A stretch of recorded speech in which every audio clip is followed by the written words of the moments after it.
अस्सलाम वालेकुम स्टूडेंट्स। आज के इस लेक्चर में हमने chapter number 4 9th class physics turning effect of forces इसका अगला टॉपिक स्टार्ट करना है और वो है टर्निंग इफेक्ट ऑफ फोर्सेस में रेजोल्यूशन ऑफ वेक्टर्स या resolution of forces. Resolution of vector या रेजोल्यूशन ऑफ फोर्सेस क्या होता है, इसको हमने डिफाइन करना है और इसको एक्सप्लेन करना है। सबसे पहले तो इसको हम डिफाइन करते हैं। वेक्टर की रेजोल्यूशन या वेक्टर जो फोर्स होते हैं, फोर्स या कोई और भी वेक्टर हो सकते हैं, उसकी रेजोल्यूशन से क्या मुराद होता है, तो इसको हम डिफाइन करते हैं।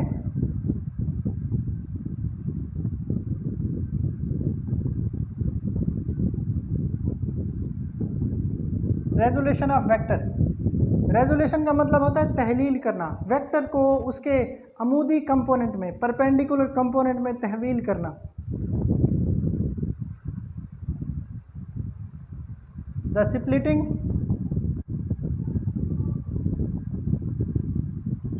Up the vectors into mutually perpendicular components.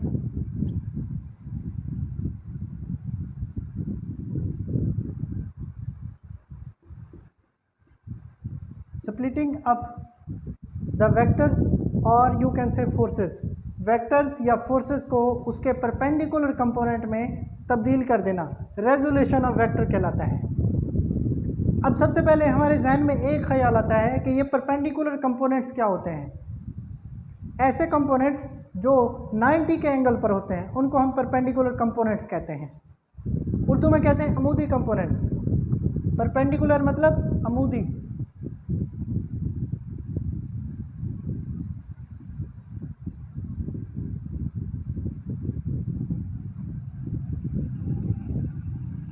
ऐसे कंपोनेंट जो 90 के जाविये पर हों, 90 के एंगल पर हों। The components which are at the angle of 90 degree.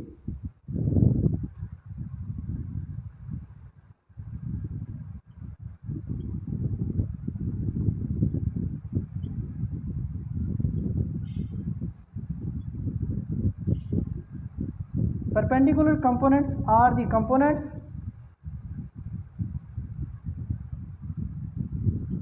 that are at the angle of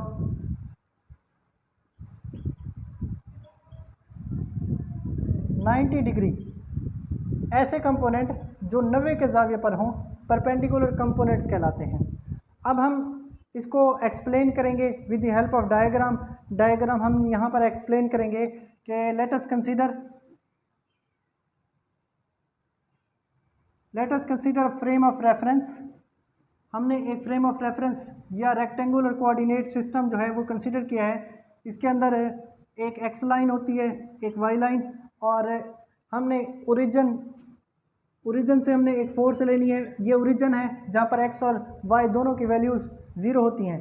यहाँ पर हमने एक फोर्स ली, इस फोर्स को हमने फोर्स F कहा हुआ है और इस फोर्स को हमने इसके परपेंडिकुलर कंपोनेंट में तब्दील करना है। तो फोर्स के हेड से हमने एक परपेंडिकुलर ड्रा करना है और उसको एक्स एक्सिस के ऊपर गिरा देना है। ये फोर्स का एक्स में हिस्सा होगा, इस फोर्स का एक्स में जो हिस्सा होगा वो कितना होगा, इतना ही होगा ना, जितना इसकी लेंथ है, इसको कहेंगे एफ एक्स। और इस फोर्स का वाई में कितना हिस्सा होगा, इतना होगा जितना इसकी लेंथ है फोर्स की। तो इसको यहाँ पर शो करने के बजाय मैं इसको यहाँ पर शो कर रहा हूँ। ये फोर्स का वाई में हिस्सा है, इसको हम एफ वाई कहते हैं। ओ, इस पॉइंट को हम ए का नाम दे रहे हैं, इस पॉइंट को हम बी का नाम दे रहे हैं। अब ये एक ट्राइंगल बन गई है, ओ ए बी ट्राइंगल। और अगर आप गौर से देखें तो यहाँ पर हेड टू टेल रूल लगा हुआ है। इसमें ये फर्स्ट वेक्टर है जिसको हमने ओ बी लिखा हुआ है, और ये सेकंड वेक्टर है जिसको हमने बी ए या ए बी लिखा हुआ है, और ये हमारे पास थर्ड वेक्टर है। According to head to tail rule ये हमारे पास कुछ इस तरह से रिजल्टेंट वेक्टर हम निकाल सकते हैं।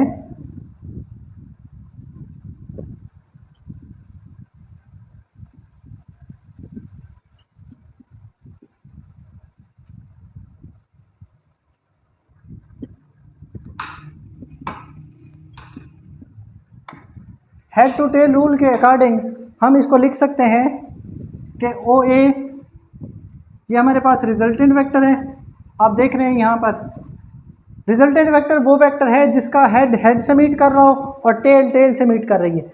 ये देखें, ये हमारे पास हेड हेड से मीट कर रहा है और ये टेल टेल से मीट कर रही है, तो ये रिजल्टेंट वेक्टर हमारे पास ओ है।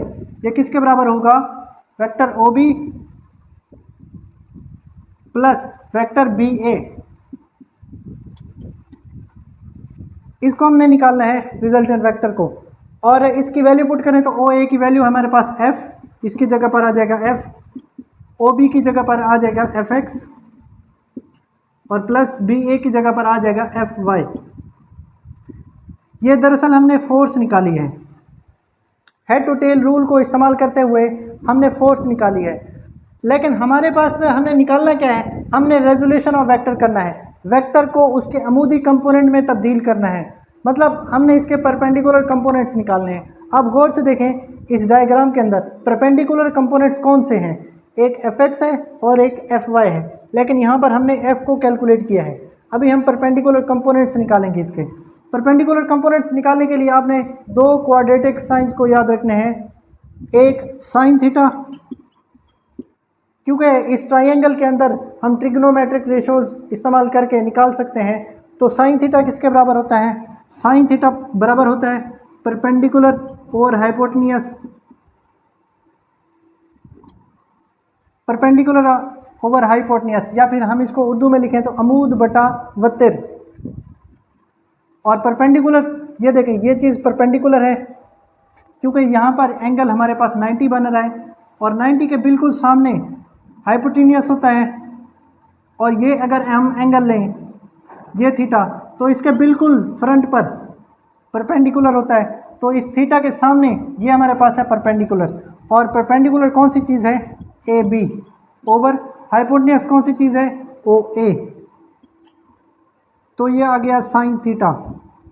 Sign theta is equal to A B. A B को हमने किससे ज़ाहिर किया हुआ है? F X, sorry F Y से ज़ाहिर किया हुआ है। और ओ ए को हमने किससे ज़ाहिर किया हुआ है? एफ से ज़ाहिर किया हुआ है। यहाँ पर आ जाएगा एफ, तो ये एफ इधर तकसीम हो रहा है, डिवाइड हो रहा है, इधर जाकर मल्टीप्लाई हो जाएगा, तो एफ वाई की वैल्यू बन जाएगी एफ साइन ऑफ थीटा। तो ये हमारे पास एक कंपोनेंट आ चुका है वाई वाला कंपोनेंट, ये हमारे पास हमने वाई कंपोनेंट निकाला है। इसी तरह से एक्स कंपोनेंट भी निकालेंगे। एक्स कंपोनेंट निकालने के लिए हमने फिर से इसी डायग्राम को फॉलो करना है, और इस डायग्राम के मुताबिक हमें पता है कॉस थीटा यहाँ से निकालेंगे। Cos theta is equal to, cos theta हमारे पास होता है बेस ओवर हाइपोटेन्यूस।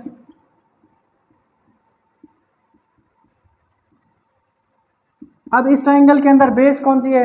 ये वाला हमारे पास हाइपोटेन्यूस है, ये परपेंडिकुलर है, ऑब्वियसली ये हमारे पास क्या होगी? बेस। तो हम ओ बी यहाँ पर लिख देते हैं, ये बेस, हाइपोटेन्यूस है हमारे पास ओ ए, तो ये आ गया कोस थीटा। और इसकी वैल्यू अगर लिखें, ओ बी की वैल्यू कितना है? ओ बी हमारे पास एफ एक्स के बराबर है, यहाँ पर आ जाएगा एफ एक्स ओवर ओ ए। ओ ए हमारे पास एफ के बराबर है, ये आ गया एफ। अब एफ को इधर ले जाएंगे, कोस थीटा के साथ मल्टीप्लाई हो जाएगा, तो ये हमारे पास आंसर आ जाएगा F cos theta is equal to F X. तो ये हमारे पास एफ एक्स की वैल्यू है, ये हमारे पास एफ वाई की वैल्यू है।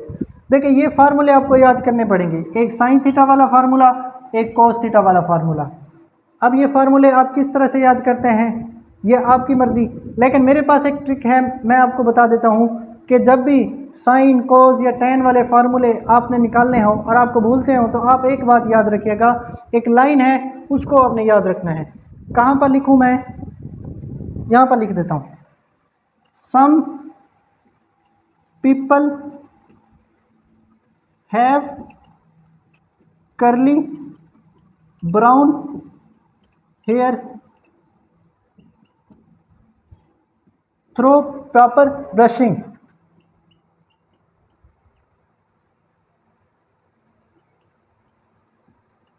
Proper brushing. अब इसमें ये सारे ट्रिग्नोमेट्रिक रेशोज आ जाएंगी। सम पीपल हैव, इसमें सम से पहला पहला साइन आता है, तो यहाँ पर पहले साइन लें आप, यहाँ पर लिख देता हूँ साइन थीटा। सम से आया साइन थीटा, पी से परपेंडिकुलर, एच से हाइपोटेन्यूस, परपेंडिकुलर बाई हाइपोटेन्यूस। ये हमारे पास यहाँ तक साइन आ गया। आगे करली ब्राउन हेयर, करली में सी ले लें, कॉस थीटा, सी ले लिया हमने कॉस थीटा। आगे क्या है, बेस बटा हाइपोटेन्यूस, ब्राउन का बेस, ब्राउन का बी ले लें और एच का, हेयर का एच ले लें, तो बेस ओवर हाइपोटेन्यूस। आगे आता है थ्रो प्रॉपर ब्रशिंग, थ्रो में टी ले लें जिसमें बनता है टेन थीटा, और ये किसके बराबर होगा, परपेंडिकुलर बटा बेस, फर्स्ट लेटर ले लेना है, परपेंडिकुलर बटा बेस। इस तरह से आप इसके फार्मूले भी याद कर सकते हैं, तो इसमें कोई मुश्किल की बात नहीं है। ये पेपर में लॉन्ग के तौर पर आता है, रेजोल्यूशन ऑफ फोर्सेस। इसको आपने थ्योरी भी इसकी लिखनी है, थ्योरी में आपने ये डायग्राम को एक्सप्लेन करना है। Let us consider a force which is represented by OA, OA line से एक फोर्स को रिप्रेजेंट किया गया है। हमने इस पर परपेंडिकुलर ड्रा किया है, जो हमने कहा है AB, the perpendicular on the force is AB which is on the x axis making an angle theta. ये आपने थ्योरी थोड़ी बहुत इसमें लिख लेनी है, फिर उसके बाद हेड टू टेल रूल लगाना है, फोर्स निकालनी है, फिर परपेंडिकुलर कंपोनेंट निकालने हैं, साइन थीटा और कोस थीटा, और फार्मूले अपने इस लाइन से याद करने हैं। सम पीपल हैव, इससे साइन आएगा, करली ब्राउन हेयर, इससे कॉज आएगा, थ्रो प्रॉपर ब्रशिंग, इससे टैन आएगा। तो ये आपने याद रखना है।